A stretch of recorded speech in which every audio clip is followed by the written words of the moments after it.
guys, ting-ani na pod, hapit na mahuman na pod ang ani. And daghan na pod tag mga rice straws or uhot.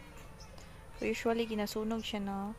But karon nga harvest, ako ay siyang gipangayon ako ang uhot sa mong silingan, then butang namo diri sa garden.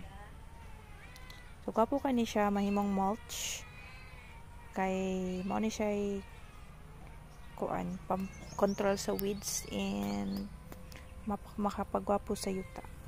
So ug namoy daghang uhot, yan yun lang ninyo na siya ikatag ninyo sa inyong garden.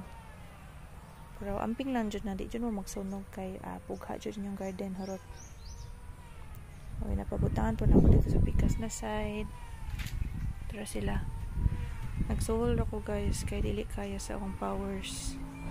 Layo kayang gikuhaan to dito. Tura. Sa ako mo tang papang uhot niya. Gisunog man unfortunately. So, may gani ako ang angkol. Wala pa siya kapangani.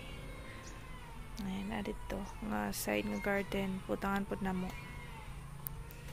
Ano lang to. So, try ninyo. Di yun mo magmahay kay magwapo dyan yung yuta. Hindi na mo matagbog si pangguna. So, I'm not sure pila na siya ka months mo last nga. Dili siya matubuag sa sagbot. And magbutang po ko diya og mga talong og other vegetables.